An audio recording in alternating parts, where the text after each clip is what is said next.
Welcome, everyone, to the 4th Annual Musicians Entrepreneur Conference. My name is Jana Malseed, and I'm the co-chair of the Hamilton Arts Advisory Team. We are pleased to host the conference this year in this new online format. As we start today, we acknowledge that the hosts of this conference, the City of Hamilton, is situated upon traditional territories of the Erie, Neutral, Huron, Wendat, Haudenosaunee, and Mississaugas. The land is covered by the Dish with One Spoon Wampum Belt a covenant, which was an agreement between the Haudenosaunee and the Anabeshket to share and care for the resources around the Great Lakes. We further acknowledge that this land is covered by the Between the Lakes Purchase, 1792, between the Crown and the Mississaugas of the Credit First Nation. Today, the City of Hamilton is home to many Indigenous people from both across the Turtle Island, which is North America, and we recognize that we must do more to learn about the rich history of this land so that we can better understand our roles as residents, neighbors, partners, and caretakers. With these intentions in mind, we gather as members of the Hamilton music industry to share our knowledge and our experience. Our focus is in supporting the development and retention of Hamilton's musicians and growing our music industry. Musicians are recognized as core creators within the local music industry, and without you, the musicians, the industry cannot grow or survive. We thank you for your work, your creativity, and want to see you grow and succeed as entrepreneurs and musicians, which is why we organize this annual professional development event.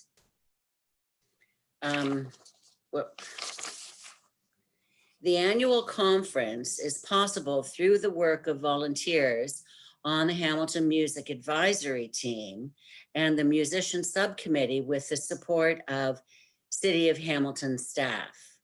I'm so happy to share a short video from the City of Hamilton featuring Jason Thorne, General Manager of Planning and Economic Development, who wanted to share a few words with you.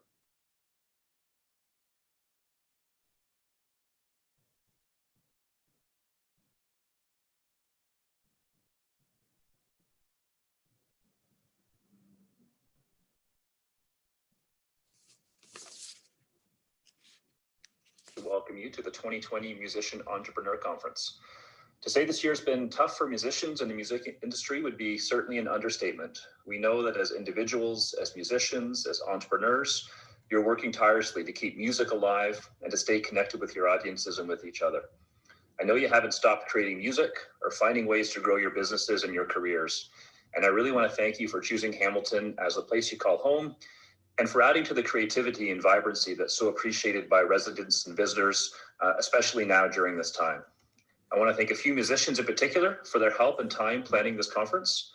Thank you to the members of the Musician Subcommittee, Jillian Nicola, Garrett Lajoie, Samson DeCamo, Dre Powell, and Kojo Dante for your time, your knowledge, your support.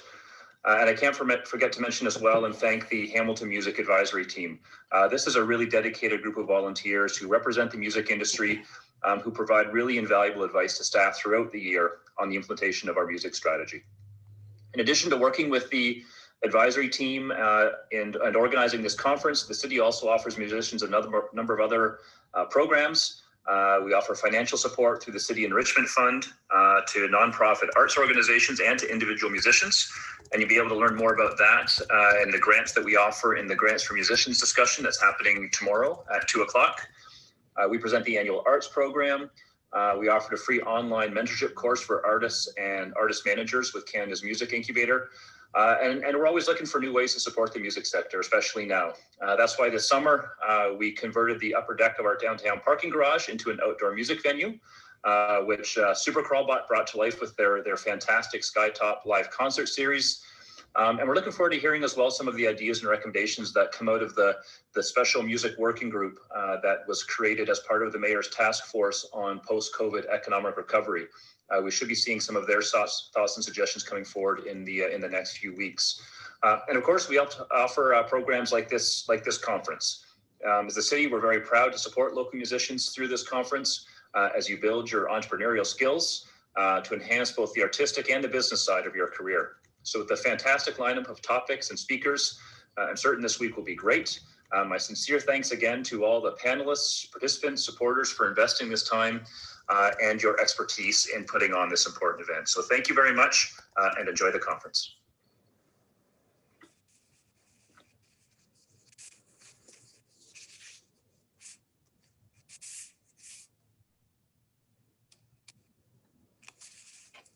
Thank you, Jason. And now to our discussion.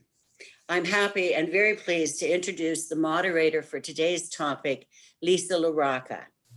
Lisa is a fellow member of the Hamilton Music Advisory Team and is currently Director of Operations at local independent record label Sonic Unyon Records, which includes working with local musicians as well as producing Hamilton Supercrawl Festival and many other live music and cultural events year-round. Lisa serves as a board member of the Downtown BIA and as a member of the Hamilton Arts Advisory Commission. She is also a part-time PhD student in Communication and Culture program at York University and holds an MA in Communication and New Media from McMaster University. Her research interests include the Canadian music industry, the dichotomy between record labels and independent artists, public music funding in Canada, and concert ticketing platforms. A born and raised Hamiltonian, Lisa loves being able to work on and enjoys music in this amazing city. So it's over to you, Lisa. Thank you. Thank you, Jana. Thanks everybody for joining us. I'm so happy to be here for this panel to talk about planning your next release. So today we bring together some industry experts and local musicians to talk about the album planning process. We'll talk about ways you can organize your time, your budget, and your work to make the best release you can. Joining me today will be our four speakers, Bobby Brass, Shanika Maria, Scott Orr, and Austin Woods. Our conversation should last about 40 to 45 minutes. The last 15 minutes we'll reserve for question and answers, which you can put in the Zoom chat or comment on the Facebook Live video at Hamont Music, and they will direct the questions to me to ask our panelists. So if I can ask the panelists to please unmute and start their video.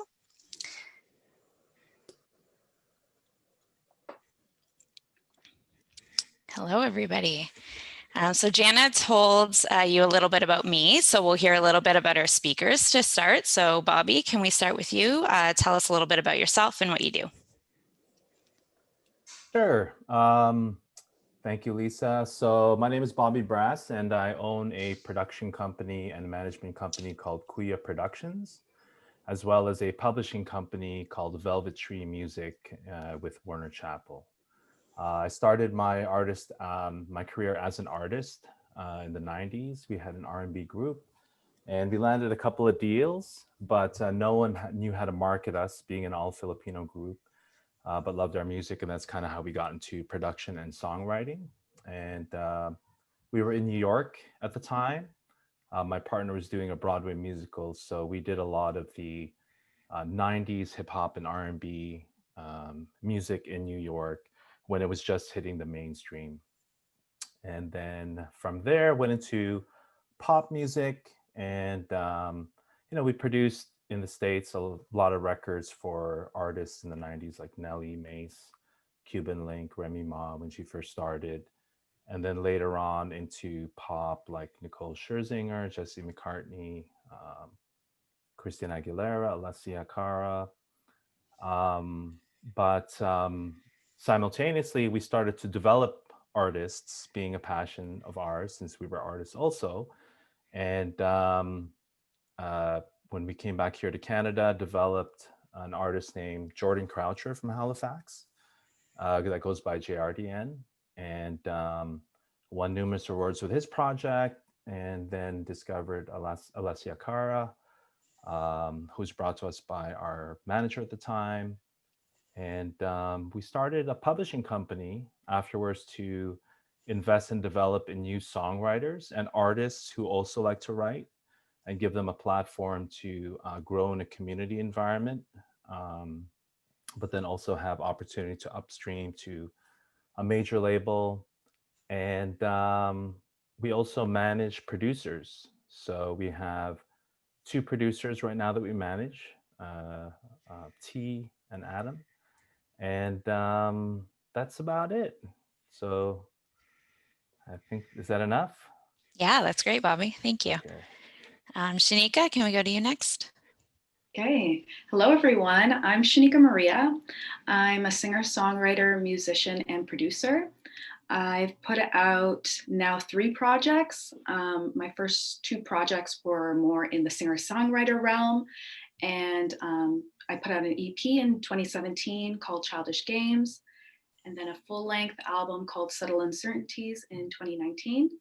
And I'm currently in the process of putting out a production-based EP that is called Structura.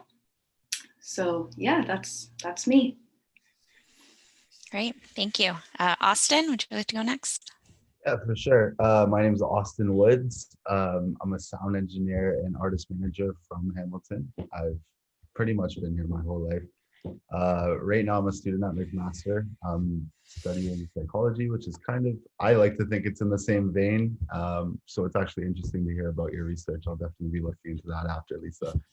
I think I got my first official gig in Hamilton when I was 16 years old, tour managing hardcore bands. So that kind of brought me across the country, learning the business side of music, which I was really interested in. So from there, I kind of started working with hip hop artists, and I managed R&B artists, and then really started to take sound engineering seriously. So I guess now I kind of work on both. And obviously, I think through the pandemic, I've had a lot of time to work on the sound engineering stuff. So hopefully I'll have something positive and meaningful to add to this conversation.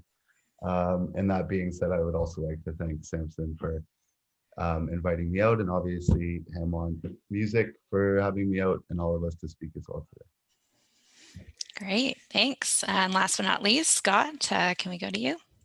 Sure. Hi, everyone. Excited to be here. I'm Scott, and I've been in the city for quite a while. I started off as a singer-songwriter, and then I formed a label called Other Songs about 10 years ago with some friends, and we've been, just doing that for quite some time. In the past 3 years, I've been focusing on a podcast called Other Record Labels, which is a podcast interviewing record labels and just kind of long form conversations about that side of releasing music from a label perspective. And so I've interviewed labels like Asthmatic Kitty and Mute Records and Sub Pop and Sonic Unyon as well. So that's me. Great. Thanks, Scott. Okay, so we'll start a little bit broad here, and we'll get more specific as the conversation moves forward. So tell us a little bit about your most recent release that you worked on, what role you played, and how long it took you to plan. Somebody want to jump into that first? Sure, I can. The release I'm working on right now actually is that's not out and won't be out for quite some time, but just to kind of give an idea of like lead time and how long I like to allow something. When I was talking about the label back in the early days, it was very common to finish a record and then try to get it mastered a couple days later and then try to release it a couple days after that. So it was very, very common. And it was, it would be very normal to work with an artist, record something and release it all within a month, which I hugely regret. And it just never worked out very well. And so having that discipline to give yourself time to properly plan a release, that's something I've been trying to get better at. And so right now, the record that I'm working on, it's my own record. And I finished writing at the end of 2019, and I started recording in the beginning of 2020. Then the recordings ended in September of 2020. And then the mixing and mastering will happen in the fall of 2020. And then the first single will come out in the spring, and the album itself will come out in the fall of 2021. So that's just to kind of give you an idea of, like, for me, that is really comfortable. It's relaxing to write to, because you know you have a long time.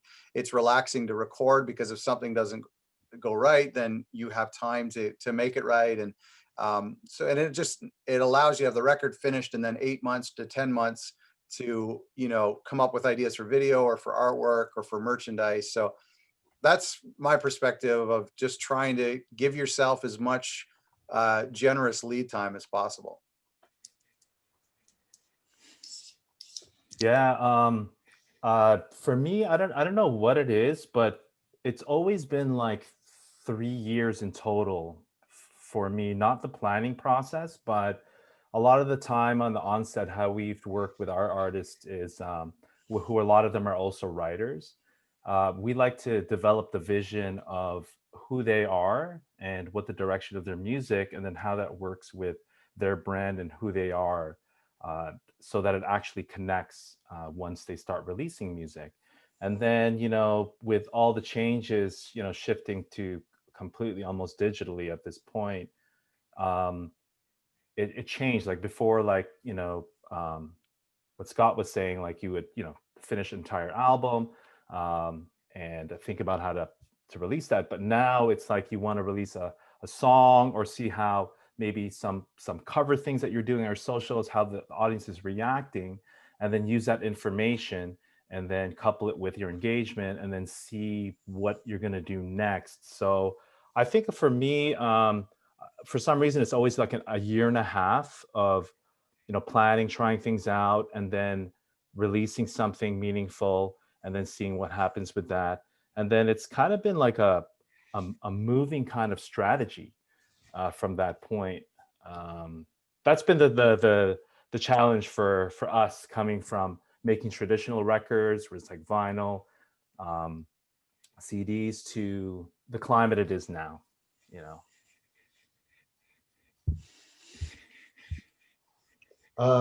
It's the last release that I worked on personally was pretty cool, and I guess it kind of speaks to Scott's original point about how things were different back in the day. The last release I helped work on, I didn't take the driver's seat role, but I worked with one of my best friends who's a South Korean artist, and it was a South Korean release. So that being said, it's interesting to kind of see how things are done differently cross-culturally, because there's a lot of similarities, but there's also a lot of differences. And I think that getting into that there's probably not enough time for that today. But and that being said, in the co-pilot role, given that it's all in Korean, I really only had to help him get some art for it. And he had me reach out to this concept designer for video games, and ended up getting a hold of this beautiful piece of artwork that kind of really represented the sound of the music. And for him, the focus was completely on content creation and making sure that it was perfect. The marketing stuff wasn't even really a concern of his, which is different, and definitely speaks to the Korean scene, because I think that the fans are a little bit more connected and hungry for the music out there. So that being said, I think it was probably only like once the content was finished, the art was ready, it was turned over in 3 days and released the day after that. So that was an interesting release to be a part of, kind of just on the sidelines. So I can kind of talk to my current project. The planning stages, I would say, would be about a year. I kind of was taking a new direction musically, dabbling in production before I've had like other people producing work for me for my projects. And so about a year ago, I applied for a small grant, and after receiving that, I kind of got the ball rolling to really explore production. And as I continued exploring that side of creating music, I realized I wanted to put out a project.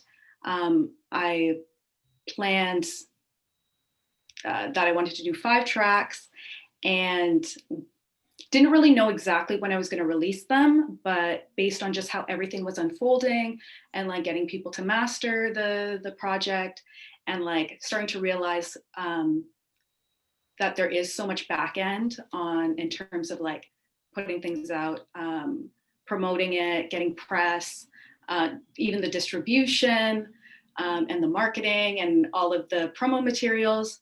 I took a very DIY role on it and made the artwork myself, commissioned some friends to do some of the promo photos and music videos. And yeah, now I'm in the midst of releasing it. I released the EP on the 9th of this month. And yeah, it was a very interesting project. And I've learned a lot about how much time and effort and emails you have to send to so many people, and the fortitude that's really required to kind of be in the role of not just the artist who creates the content, but the kind of business-minded person who's really trying to push your content in front of audiences and movers and shakers and like the industry. So yeah, that's kind of been my experience. Great. So speaking of timeline, I think 2020 was a very interesting year for everybody's timelines, as far as artists that were either starting or in the midst of projects. I know some of our artists had recording time booked and had planned, the next stages of the release based on work that was supposed to be done. Studios were closed, caused a month's delay on some albums. So Shanika, I'm gonna throw this one back to you to start, as you are currently dealing with the release. But is it okay to change your timeline? What happens if you have to change your timeline? How do you deal with that? What are your thoughts on changes for releases? Personally, like, I think it's really cool to change a timeline. Like, I work from the philosophy, like, there's no rush, especially because I'm just working as a singular person. I only really have to answer to myself. So I think it's always better to be in a space where you feel good. You're not going to feel always 100% confident about every aspect if you're, especially if you're doing it yourself, but to just kind of breathe. There's always time to release things. Things don't have to be rushed. Give yourself the time to do what needs to be done in the best way possible. I think I'm interested into hearing the other panelists' thought on this. But when I was thinking about this, the only thing I could really come to was that no matter what it is, whether, like Scott said, if you're taking 1.5 years, or Bobby said you're taking 3 years, for me personally, I think the meaningful advice I have is that what should always take the longest is the content creation.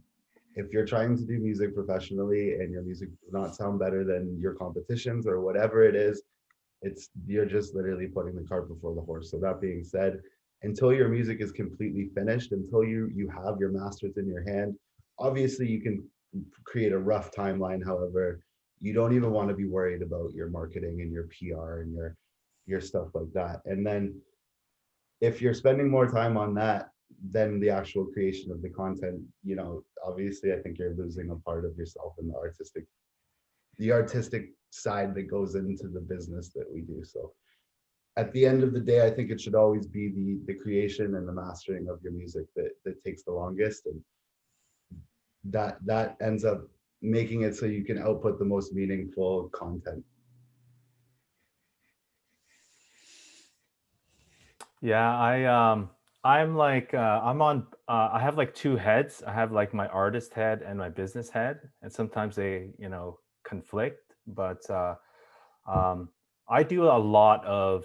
I'm a really big fan of a lot of development before establishing any timeline.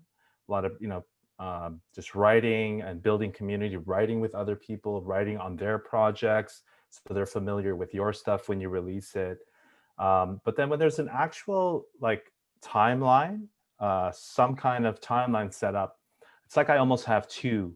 I have a structured timeline, which might also coincide with, let's say, for instance, grants that I'm also using. And those things have certain amounts of extensions, and you might have limited capacity to move that. And then there's this more adaptable timeline that where things can change and you can pivot. So I think there's always things that you can do. Like even if you change the timeline for release, that doesn't mean that you can't be, doing what you need to do on socials or, performing live. Sometimes if we're going to push a release, then we'll encourage our artists to like, hey, listen, if you haven't had that much, live performance, then just go to an open mic every week for the next 6 months. There's still things you can do, but I always have two. There's like a structured timeline that still might move, but there might be some hard deadlines there, and then an adaptable timeline. And yeah, that's how it usually works for me. I don't think you have to make your timeline public either. And really you can always be adaptable if you haven't announced a release date. So I'll try to just keep on working away until if I feel like, I mean, obviously, like Austin said, the masters are in hand for sure, but I'll save the announcement for a month to 2 months from the actual release date, just in case something goes wrong or you get a quote from the pressing plant and they're going to be 6 months or whatever. Then I think I really don't like to have to tell the public that we're changing a date. So just keep it under wraps, I would say, for as long as possible. I think that's definitely what I was getting at, is that if you've taken as much time as possible, like the one thing that I would say you should not change is obviously publicly the release date. So with the releases that I've been part of, especially this year, I've actually, like, in the hip hop realm, I've kind of advised or counseled that if you're going to promote a release date, push it as soon as, like, announce it as soon as, like, right before you're actually going to drop it. So that way, it's, first of all, people are just sitting on the computer. So it's not like they're getting very much so excited about releases in 3 months from now or a month from now. So I think people get a lot more excited now when it's the day before and you're like, hey guys, here's some interesting content. You can expect a release from us tomorrow. And by that time, your PR and your marketing, everything's already done, ready to unload. Great. So specifically this year, again, we're seeing a lot of online releases, a lot of virtual release parties, a lot of digital happenings going on. If there's an artist listening who has a project that is maybe almost finished or completed, and they're considering if they should hold on to it and wait, or if they should be releasing digitally or virtually. Do you have any specific thoughts on that? I know a lot of artists like to tour their releases, artists of any size in specific areas. So what are your thoughts on releasing right now or holding on to? For me, I think it depends on a lot of things, and sometimes it's even genre. Like certain genres have more consistent releases where you don't have to do anything live, or can hit charts differently. Also, it's a sensitive time this year end. If you are going for radio, you're trying to lock yourself in those charts. But there was this really, you could still really be creative. Like there's this country artist that we just worked with, and his name is Eric Etheridge, and he did this really cool thing with him and his wife, who's also another country artist, and they basically just, I think, sold their house and purchased a camper, and then put a stage on the roof of the camper, and are doing, like, pretty much, it's called Love on the Road. And they've just figured a way to keep it alive during this COVID. But then there's, obviously Love on the Road, they're married, but then also, spreading love. And specifically for that kind of music, it connects and it works like that. If it was, something else, then it may not be possible. But that was one thing that I thought was, like, pretty fantastic during this time, as an example of being creative. So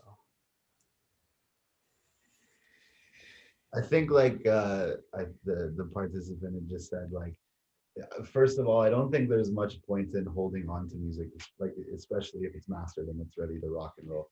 But if you are going to do something, like Bobby's saying, you have to in the current circumstances, figure out something that's gonna engage people in a different way, whether it's, you know, taking an RV on the road or figuring out a watch party. And it's kind of cool, like the ideas that have been born out of not being able to see music live or do things traditionally. But either way, I would say focus on doing something authentic and something that nobody has done necessarily before. I also agree with that sentiment that Austin just shared, like not holding on to music, because personally, like as an independent artist, like, and just my own creation, I'm always creating, and there's always new things that are more centered in whatever time. And, you know, when you're holding on to things, for me personally, I just find like it loses relevancy. And when you start sharing them and everything, the story might not resonate with you as an artist. So that authenticity could get lost. And I also think, you know, releasing things allows you to experiment, allows you to try things, allows you to develop, you know, your brand or, you know, your sound or how you engage with audiences. So it's always a new opportunity to try something out, see what works, see what doesn't work, and like for future releases, you have that. You can take stock of that information. Yeah, that's a great point. I think that any release is a mile marker in your career. And so I think it's really important to be prolific and just keep putting something new and trust your creativity that you'll have something new a year from now if you release something that you've been holding on to. Great, that's great advice. So we're going to jump to finances a little bit. So when you're budgeting your album, especially for someone who is, you know, maybe working on their first project or new to this, how do you finance your album? How do you create an initial budget? What are the things that you find that normally, you know, go a little bit over the budget that you've planned? And what are the different aspects? I know granting was mentioned, but what are the different aspects that help bring your budget together? I think that for me personally, like in the past, it's always been so important to kind of like nourish my friends and the connections that I've built along the way, so that, and that being said, like, and create like a reciprocal helping engagement or arrangement rather, so that, you know, I've helped out people and I know that, not to say that they owe me one, but they would be more inclined to help me out in the future. That's probably the only way you're going to save money is by having, and in my opinion, and I've never even worked with grants, so that's something to learn about, but I find that nourishing the people that believe in it will always cost 100% less than paying a PR person or a marketing person or an A&R to get your music in people's faces, even though that has its place. And when you start to do music a little bit more professionally and you need to reach audiences that are a lot further than just Hamilton, Ontario, and you have those grants or you have, you know, revenue coming in from your music, that's when you want to work on that. But if you're really just getting started and trying to build your audience, I think it's like Bobby said, is that your money should be focused on developing yourself and your brand, and rather than trying to push music that chances are very little amounts of people are going to hear. And then you're going to be able to learn from your releases and budget accordingly. But also to be wary of the people, especially on the internet currently, and more so in the hip hop and R&B. I can't speak to anything else, but be very wary of the people who are trying to charge you to playlist your music and market your music, because they're not. I would also use your previous releases as a way to set a budget for your future releases, and hopefully you should see a growth in that. And so you really have to think long term. And if it's your first release, then try to DIY as much as possible, or to use your network as much as possible, and release that record. And then a year later, look at that record and what it generated for you, and you can build a budget off of that. And hopefully after, you know, 5 or 6 years, you can start to look at your career and say, I can now allow more and more of a bigger budget for each release built, you know, building off. I feel like that's organic, and it's a safe way to do it, to really kind of justify what can I invest in the next project based on the last project. Yeah, I would say if we're speaking a lot to people who are maybe working on their first project, I would definitely reach out. There's a lot of people that if you just ask them, reach out to them and just ask them what they've done on their very first projects or existing ones. And if you do look at some of the grant um, opportunities, the templates for budgets are already built into some of those applications and those kind of things. So you can kind of use it as a structure to say, this is what I kind of should be, spending on here, there. And even the submission of some of these things give you some of the feedback that you need to know. Not that grants are the end all be all, but there is structure and people who have done it. And I think like what Austin and Scott have said, DIY everything as much as possible and find incentives that mutually benefit the other person. So it's not just a favor. And there are also other tools out there. For instance, like mastering, you can go on Lander and you can, AI powered software programming, and you can get pay a subscription fee, and then you can use their mastering platform. Whether you keep it from that platform or just use it to be like, oh, I mixed my own song, I just want to hear how it sounds if it was mastered, and you still get someone, whether at Lacquer Channel, wherever, sing mastering to do it professionally, you have a gauge of how your mix was and you save a lot of money that way. The other thing that you could do too is maybe also speak to people about how to protect yourself, because legal fees add up very quickly, especially if you don't do the research and kind of know the business. So if, for a lot of people starting out, that's a big concern is, it's so great to get your art out there. But if you would like to protect yourself and, avoid some other unforeseen circumstances in the future, you want to do that, but it's also very expensive. If you just, if you're going to just spend all your money on lawyer fees, you're not going to be able to do anything with your record. And there's some, this is probably another conversation, but there's also ways to do that too with either if you're a good manager or a lawyer strictly on commission that believes in you. But yeah, and then speaking of that, I would say definitely be open to team. Like if you can find the right players, because you'll get very fragmented doing all the art and the business.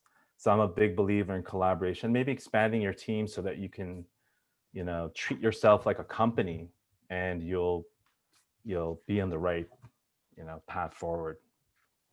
I completely agree with that, and that's where I think it's so important to go back to nourishing your friends, because chances are the people that will help you most in your music career, especially if you're taking yourself seriously and want to do it professionally, are the people currently around you in your friendship circle. And if they believe in you and they're interested in the music industry, those are the people you want to nourish and say, hey man, you should look into music management, or you should look into music marketing, or even just street team stuff, because that's ultimately going to cut costs, and it's going to be more meaningful than paying somebody to do it for you. Kind of going on what everybody's saying, like doing things DIY and like connecting with your peers. From the DIY, like I'm doing everything very DIY and they're very on my own, or just connecting with peers and having them help me out. But there are a lot of things that you can do for free if you're willing to put the time in. So just say if you're trying to get your music to community radio stations, like there are lists of contact people and like different radio stations across Canada that you can send your music to. It just requires the time and the effort. If you're trying to get press, there are lists of blogs that are willing to listen to your music for free, or, sometimes there's websites with a small fee and you can get some press, but it just really requires the time. And if you don't have the team of people to do that, I would suggest, because this is what I'm doing right now, making a list of all the things that you want to do and just giving yourself enough time, whether that's a month, every day doing 30 minutes of emailing people, just sending out 30 emails a day.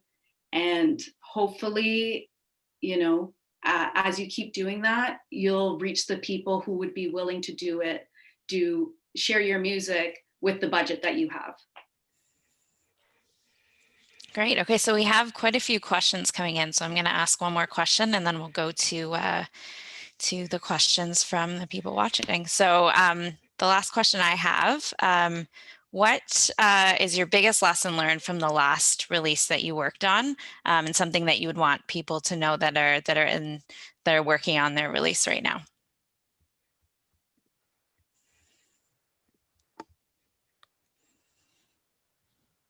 A little bit more thinking required for this one, I think. I think that the biggest lesson I learned from my last full album release as a manager is that you cannot rush anything, and that the most important part of that is the content creation and getting your plan and your timeline down. And that being said, it's like whether you have singles and albums or whatever, what I learned is that it's better to have, you know, your next couple releases lined up and, you know, let's say the next 6 months to a year planned out, than to focus all of your efforts into one release, because it really just sells your own self short. And, you know, sometimes you're not going to get the reaction that you want. Sometimes you're not going to find the audience that you want. That's going to be heartbreaking or whatever it is to you. But either way, at least you have that next one ready to rock and roll, so that you don't get too down on yourself, and so that you can keep it consistent and keep building your audience. That's an interesting point. I've never thought of it as like a plan B like that.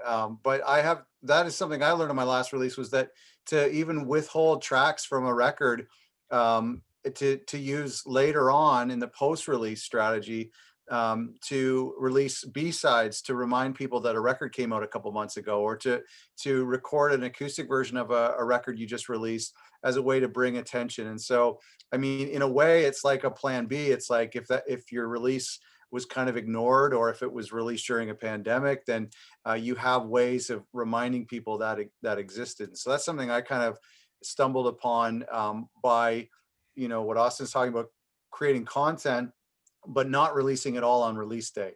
Releasing a lot of it, you know, in the 3 months before release day, but then also holding on stuff for the post-release strategy, which can be 3 to 6 months to a year anyway.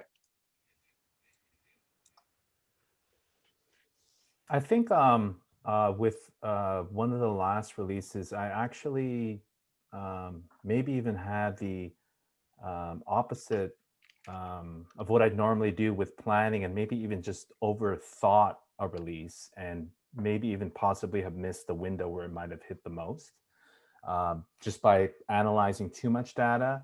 And I think that's one thing.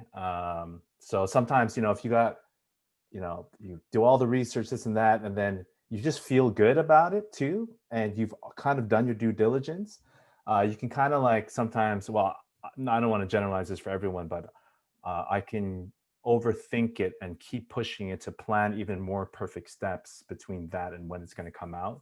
And, you know, you could just miss the window. The other thing too is I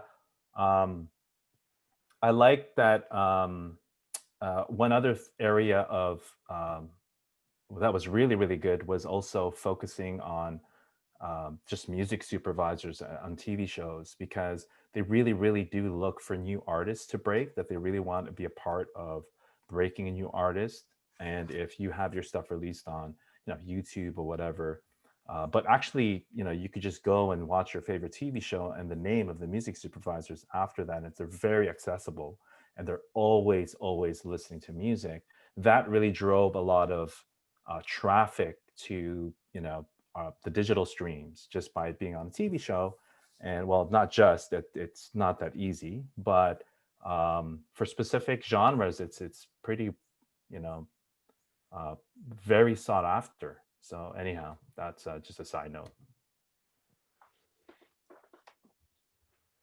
So I would say the thing that I learned the most from this specific release would be, like, everything is possible. It just kind of takes time, and it's baby steps, like not trying to overload and not trying to jump ahead, just taking my time, and everything will come, and everything will come together, and like it'll work out how it needs to work out. Yeah, I think it's so positive to be able to create things and to put things out into the world, and, you know, they'll land how they need to land, and like that's totally okay. Great advice. So we have, like I said, a lot of questions coming in, so we'll try to get to as many of them as we can in the next 15 minutes or so. So the first question is from Al K, who asks, my rock duo Queens and Kings are very DIY with our marketing and promotion. I'm just wondering how you have all approached getting radio, playlisting, and blog promo. Have any of you used Yangaroo for radio or Submit Hub or similar platforms for playlisting or blogs, or do you just reach out to playlists that host your music independently? What ways have you found the most success with this? So I can speak to that because I've used Submit Hub. That's what I'm using right now. And like my marketing budget is very, very small, like very small. So I found success using it. Like it can be a very disheartening platform. You know, you're getting feedback and people are saying, you know, this just doesn't really work for me or whatever. But at the end of the day, if you have a small budget, like PR is very expensive.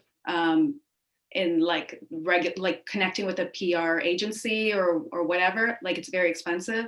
If you don't have a big budget, I would suggest going the Submit Hub route, and you can try things out and you can learn about like making a press release. And I think like that's a good route. And also just emailing directly to these blogs, like all over the internet, there's like lists of all these blogs that you can email. Just take the time and do it.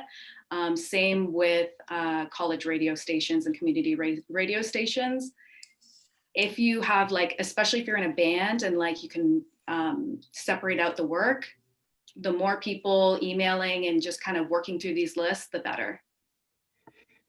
Yeah, that's a good point. Sharing the workload, that is true. I've used Submit Hub as well, and it is a crapshoot, but don't read the comments.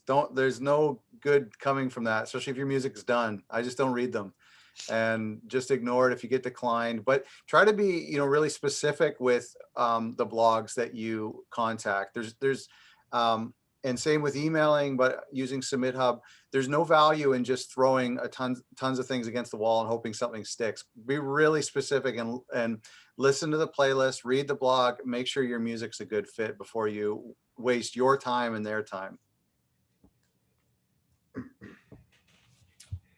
I think it's important that you take it, if you're like doing it yourself or if you're just starting out, that you take a really guerrilla approach. So that being said, there's many people who can professionally represent you, whether it's in your band or your friends or whatever.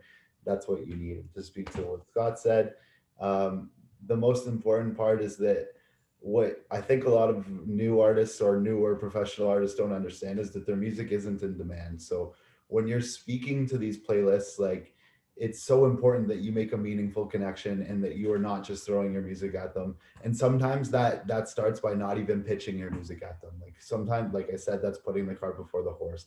If they're thinking of you in a good light, they're going to receive your music better. And they're going to, like, these people get hundreds of emails of mindless people every single day trying to shove down their throats these demo records that don't even, you know, they don't even deserve a spot on their list. So it's important to make a meaningful connection first, and like we've spoken about, kind of maybe even that reciprocal arrangement, and then you're in a way better position to say, hey, would you be willing to feature my music on your playlist? Because most of the time, in my experience, people don't care. Even if you have a really good product, like, they don't care unless you're willing to make that meaningful connection. Did you say that your music is not in demand? Did you say that? I think that when it comes to a lot, especially in the rap market, it's so saturated that it's like, yeah, no, I love that. I just wrote it down because I think that's really smart for people to realize, like, our music, all of our music is not in demand. Like, music industry will survive without us, and that's really that's really good to keep in mind. As pessimistic as it may sound, it's, you can kind of take it for what it is, and you can either make something like out of that and make your music be in demand, or I think that's probably I like that. Say on that. Great. So the second question comes from Neil on Facebook. If you're trying to get into the festival circuit, is there a best time to release to get that kind of attention?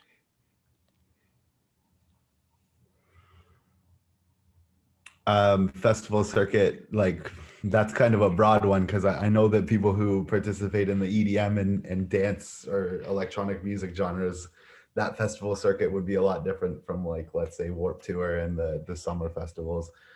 Um, and like that's another hard one because like to connect with these booking agents and to like when your music is good enough and when you've really learned your releasing strategies, like those people are going to reach out to you. And that being said, it doesn't hurt to get in their faces and make those connections. But once again, like, and unless you really do have an audience to sell, like it's unfortunate, but you aren't ready for the whole festival thing. So I think the focus should be on building your audience. And by that point, once your audience is built, these people are going to reach out to you. Yeah, our artists have been booked for, well, any live gig, festival, charity events, whatever, based on their like what you were saying, their audience as a whole, not a timing thing. Then you got this pool of artists that they choose from, and then they pick from the best of that pile. So I haven't really known to, submitting anything, making a difference. That actually being said, I think like when I think back to like the local stuff, like the North by Northeast, obviously you're just going to want to hit those deadlines, but that's not the focus. It should not be the focus, and that's going to take away from your music, in my personal humble opinion. So it's like a situation where you make them like come to you, like you do all the things to make them come to you, and then that's really how it works. Yeah, and I think. Sorry. Go ahead. No, go ahead. I think that even beyond that, it's like, playing shows and festivals. It's to make it meaningful. It's not easy, and once you get to that point, you really need to start looking at music as if it is a job, and that like if you're putting that much energy just to perform your music live, like it should have an impact. And just playing shows or just playing festivals isn't necessarily going to have an impact unless you're this wildly talented artist that just needs a stage to blow people's hats off, which is more often than not the case. So once your audience is built and once you have demand for your music, then you're in the position to choose which festivals you want to play, rather than to sit there and kind of beg for it or whatever have you. Maybe that's not the right term, but that's the way that I've known booking agents to see it. Yeah, no, that's exactly what I was going to say. I think if you build your audience and the audience comes out to your shows, the festival promoters will notice. And that is when you start, even just local shows, if you can get a good audience out to your local shows, I think you start to get those opportunities. Okay, so on to the third question, which is from French Chats, who is on Zoom. Is it a good idea to release your album first on a platform like Bandcamp in order to sell it and then put it on Spotify or iTunes? Or do you go to everything at once, I guess? I think that's another one where I'd have to know about to accurately answer it, I'd have to know about the population of music that's consuming your product, because I really don't think the focus should ever be revenue generating when we're at the, I'm kind of hearing about the other panelists who have worked with these incredible acts who have historically put out these radio hit records, and that's incredible. And I've seen artists kind of go from the small local artist to the international stage, but still really not seen that level of fame yet. So either way, if your focus is on creating a product that is meaningful and artistically integrable and something that speaks to you and your art and is authentic, and don't even worry about the revenue that it's going to generate. I think windowing on Bandcamp is fine. You could do it a day before. A lot of people, it depends if you have physical. If you have a cassette or a CD or a vinyl you're selling, then I would put that pre-order up, a couple weeks ahead of time. And people who use Bandcamp will support you on Bandcamp, but people who are more comfortable on Spotify or whatever environment is ingrained in their daily life, that's where they're going to support you. So you can window for a little bit, but don't worry about it too much.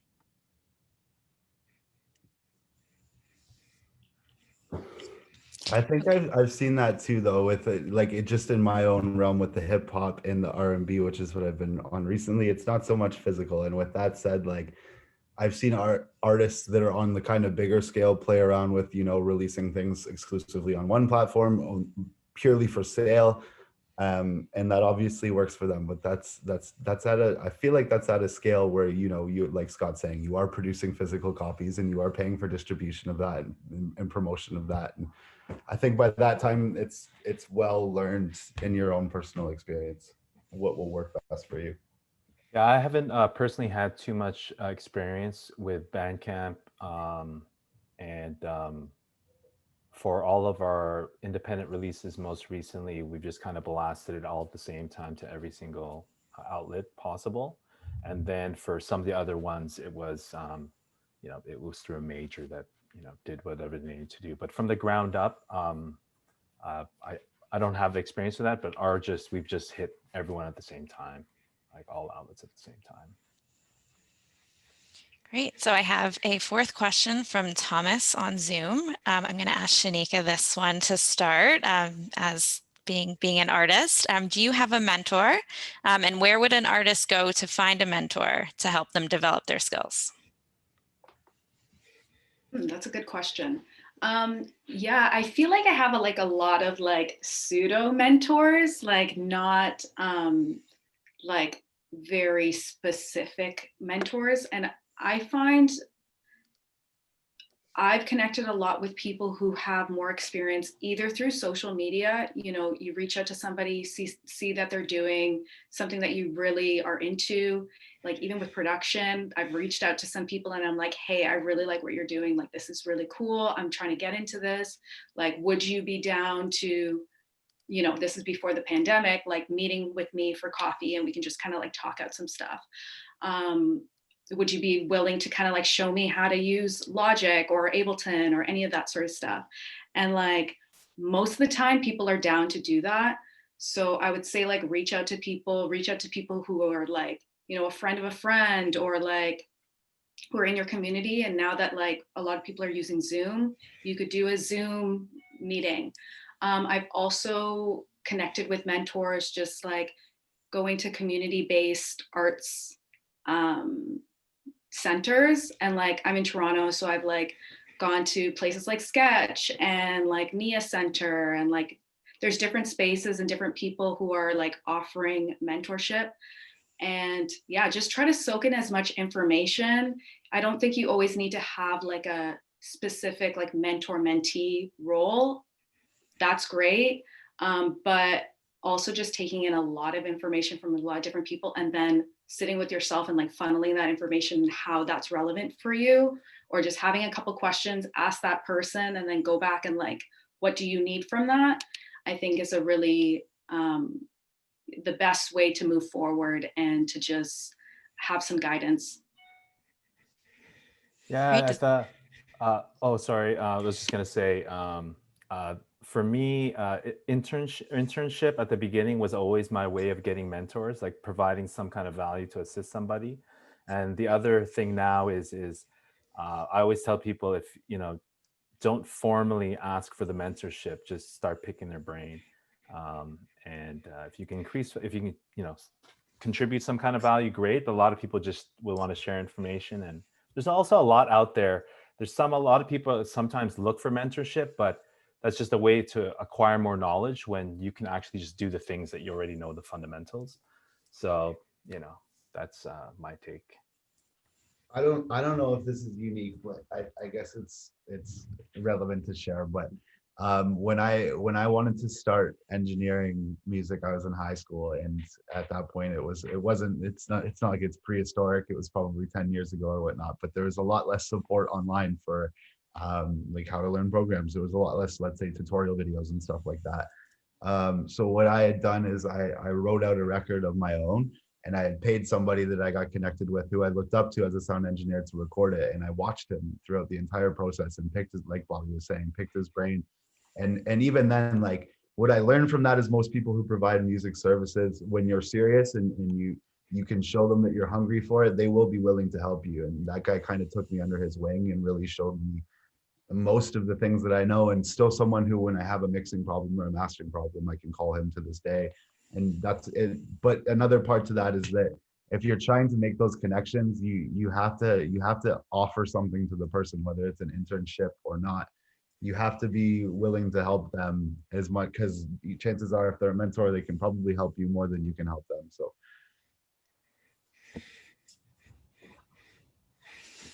Great. I started as an intern about 12 years ago in my company, so I definitely see the value in that type of learning and that type of position with a company that you, a company or a person that you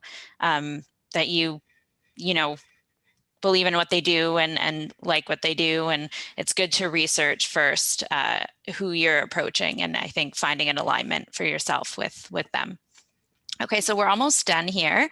I'm going to give all of the panelists about a minute if they have anything else to say, any last learnings for the people that are watching, anything that you didn't get to contribute, or anything that's on your mind right now. So